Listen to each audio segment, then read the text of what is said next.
Yeah, we'll start with the Sri Lanka press conference now. We'll take questions from those present here and then move to Zoom if we have time. Can we start with Rex? Opening game of the World Cup and nothing seemed to be going right. How do you assess the game and what exactly did go wrong?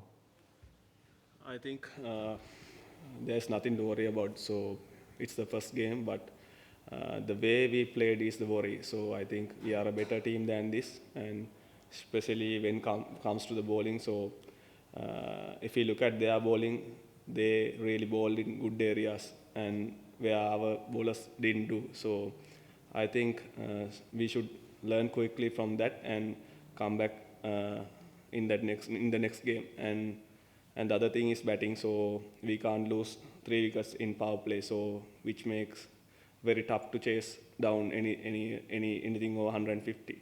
I think credit to their players, the way they played. Yeah, that's it. Chasing 160, did you think that it would be a tough total, or once you considered that, were you confident that you could chase it down? No, it's not a tough total. As I mentioned before, so falling down 3 wickets in the power play, so it makes very hard to get back. So we have done it in the past, so we have chased down over 160 totals. So in this game, what happened is, so the areas particularly they bowled were excellent. Dasun, you mentioned the areas that you bowled. Your quicks bowled really well in the first 15 overs with hard lengths, back of a length on pace. And then why was the change to slow balls? What happened there? What happened in those last 4 overs where you didn't seem to hit those spots? I think with the short boundaries, they tried too much. I think if they stick to that hard length, wicket to wicket, so what the Namibian bowlers did really well, so it should have been different. So now I want to add one question for that. Namibia was 6 wickets for 93 runs. I think then it's the 7th wickets brought 163. So between that, the period at 70 runs, we just saw the original plan is not working, and so during that period, what was happening in the bowling squad and between you and the field setup? I think after 6 wicket fell down, what should we have done is to get the next wicket. So I think our bowlers, they didn't bowl to take the wicket. So I think that's the area we must think as experienced cricketers now. I think each and everyone have played some handful games. So I think that's the area we should learn quickly to take the wickets. So rather than giving balls to hit, I think we gave a lot of bad balls to hit boundaries. Yeah, Rex again. Dasun, would you be happy to say that that's okay? I mean, you'll be avoiding Australia, England, and New Zealand, and taking on teams like India, Pakistan, South Africa, and Bangladesh. Would you be happy with that? Sorry, Now that you've lost the game, there's not much chance that you'll top the group. If you end up second, you'll be avoiding teams like Australia, England, and New Zealand, and you'll be playing teams like India, Pakistan, and Bangladesh, South Africa. Yeah. Would you be happy with that kind of setup? See, it's about playing the next 2 games. We don't look at the groups that we will be going through. So what is important and what should be done is to focus on the next 2 games and make sure get into the next round. So I think then we can plan accordingly. Dasun, can you give us a little bit of insight as to picking someone like Pramod Madhushana ahead of Lahiru Kumara? If I ask from someone about the way Dushmant Chamira bowled, so you have seen how he bowled in the past. So 2 newcomers to the team without playing single international game after injury, so we can't expect both of them to be perform like the way Pramod Madhushana or Dilshan Madhusanka did in the finals. So in the same time, you might ask if I keep Pramod Madhushana out from here while Dilshan injured.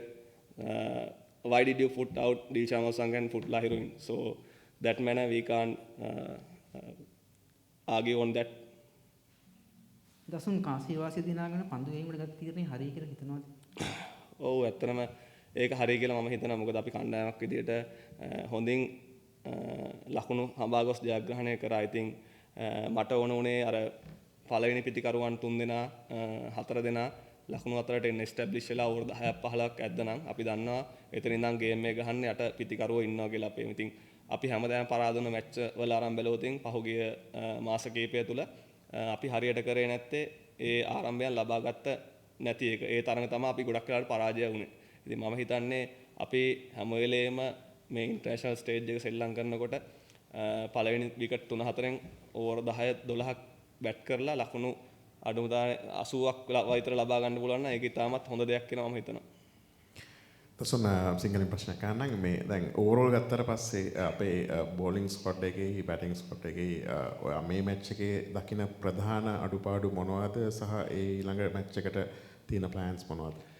ප්‍රධානම අඩුපාඩු උනේ පන්දු යන්නන්ගේ එක line and ලෙන්ත් එකක් නැති එක. මම හිතන්නේ ඒගොල්ලෝ ආරම්භ කළොත් ඒගොල්ලෝ වේගයෙන් පන්දු යවන්නේ 115 116 එතන ඉඳන් 125 වෙනකන් තමයි මැක්සිමම් යන්නේ. ඉතින් ඒගොල්ලෝ ඒ ස්පීඩ් එකෙන් හරි තැන්වලට පන්දු වල අපේ පිටිකරවන්න චැලෙන්ජ් කරා නම් ඉතින් අපේ පන්දු යන්නන්න පුළුවන් වෙන්න ඕනේ ඒ වේගයත් එක්ක හරි තැන්වල බෝල් කරලා ඕනම ඉන්ටර්නැෂනල් බැට්ස්මන් කෙනෙක්ව චැලෙන්ජ් කරන්න. මම හිතන්නේ ප්‍රතිශතයක් විදිහට ආරම්භ කළොත් මට හිතෙනවා උන් 80%ක් වගේ ප්‍රමාණයක් හරි ඒරියාස් වල බෝල් කරලා තියෙනවා.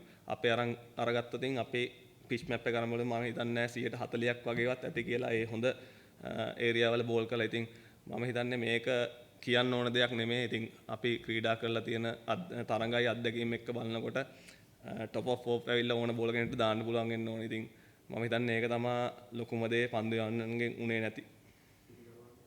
පිටිකරුවන්ගෙන් කිව්වා වගේ පළවෙනි ඕවර් 6 ඇතුළත විකට් ලබා නොදිය යුතුයි. මොකද 160ක් ඕනම ඔපොසිෂන් එකකට against එලවන්න අමාරුයි. පළවෙනි පවර් ප්ලේ එකේදී විකට් 3ක් දුන්නොත්. ඉතින් මම හිතන්නේ අපේ හොඳට තරඟ කරද්දී ඒක කරේ නැහැ. මේ විකට් දුන්නේ නැහැ ඔපොසිෂන් එකට. ඉතින් මම හිතන්නේ අපි තරඟ ජයග්‍රහණය කරපු හැම වෙලාවකදීම ඕපනින් පාර්ට්නර්ෂිප් එක 1 down ගිය බැට්ස්මන්ලා හොඳට ෆෝම් කරලා තියෙනවා. ඉතින් මම හිතන්නේ ඒක තමයි අපේ සක්සස් එක උනේ පහුගිය කාලෙම. Dasun, there were a lot of Sri Lankan fans in the crowd today. They go home disappointed, obviously. How concerned should they be that Sri Lanka is losing to a team like Namibia and have games against the UAE and Netherlands coming up? See, everyone want to win the game. So I think the fans, they were supporting throughout everywhere we go. So especially in Melbourne, it's massive crowd. So what we can do is to give them the winning thing back in the next 2 games. So we will make sure that we are giving good fight and win the next 2 games. And just in your preparations, was there any issues that you noticed beforehand that might have forecast a performance like this today? About forecast? That might have led to a performance like today? Not actually. See, we've been here since 2nd of October, so I think we prepared really well, but our plans didn't work. That's the main reason I think we could cross that mark. Yeah, now we'll take a few questions from those joining remotely. Gomesh, please go ahead. Gomesh, you have your hand up.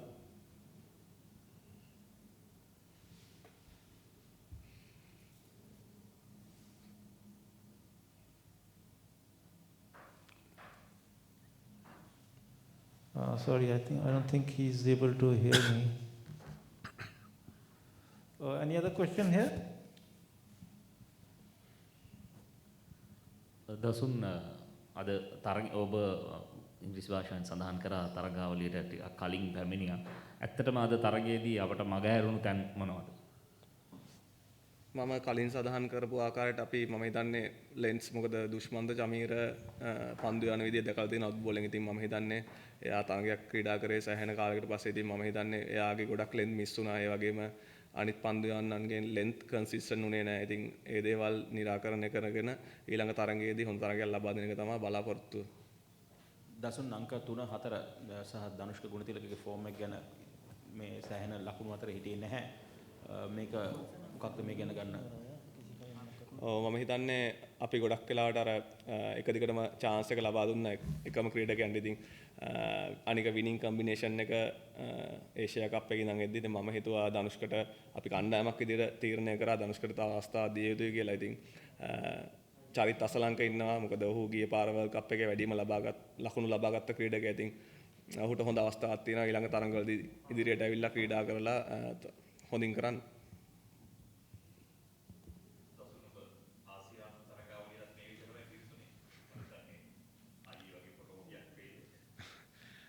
මෙහෙමයි ලෝක කුසලානයක් කියන්නේ අනිවාර්යයෙන්ම challenge එක වැඩි. ඉතින් conditions වෙනස්. ඉතින් මම හිතනවා අපිට කන්ඩිෂන්ස් වලට හරියන ක්‍රීඩකයෝ ඉන්නවා. එකම දේ අපි ඒ දවසේ හරියට perform කරන්න ඕනේ T20 තරඟවලදී. ඉතින් මම හිතනවා අද අපි හොඳට ක්‍රීඩා කරේ නැහැ. අනිවාර්යයෙන්ම ඉතිරි තරඟ දෙක ජයග්‍රහණය කරලා ඉස්සරහට ගිහිල්ලා හොඳට තරඟාවලිය ක්‍රීඩා කරලා රට ජයග්‍රහණය කරන්න තමයි අපි බලාපොරොත්තු වෙන්නේ. නැහැ මම මේක කල්ලුත් සඳහන් කරා අපි කොයිම වෙලාවකත් සැහැල්ලුවට ගත්තේ නැහැ. මොකද අපි දන්නවා ඉන්ටර්නැෂනල් ස්ටේජ් එකේ සෙල්ලම් කරද්දී කොයිම වෙලාවක හරි පස්සට ගියොත් ආයේ කම්බැක් එකක් දෙන්න අමාරුයි. ඉතින් අපි ඒ ප්‍රැක්ටිසස් අපි කරන රූටින්ස් කවදාවත් මගහැරියේ නැහැ. අපි ට්‍රේන් කරා ප්‍රැක්ටිස් කරා හරි විදියට. ඉතින් මම හිතන්නේ කවුරු හරි කියනවා නම් ඒක අපි සැහැල්ලුවට ගත්ත කියලා. එහෙම වෙලා නැහැ. Yeah, we'll take one question from one of the guys joining remotely. Hamanshu, please go ahead. Yeah, hi Dasun. Hi Shanaka. Yeah, my question is actually that recently we have been seeing top order college from Sri Lanka very much like in Asia Cup it also happened. Most of the responsibility came on you and Rajpakshe. So my question is that when you have Dinesh Chandimal in your side, who is pretty much experienced batter for such conditions where games are like high pressure, do you think he should be in the fix ahead of Kunal since he has not been doing pretty well in last 9 to 10 matches? I think if we talk about the names, we got a lot of names in our sides back home. So it's not about one person or two persons. So it's all about team. So I think Chandimal or someone like Angelo. So there are a few other players as well back home. I think Charit Asalanka is a right option that we got in the squad. So what we need to do is get him into the side and make sure that he performs well in the next coming games. Yeah, okay, that's about it. Thank you so much.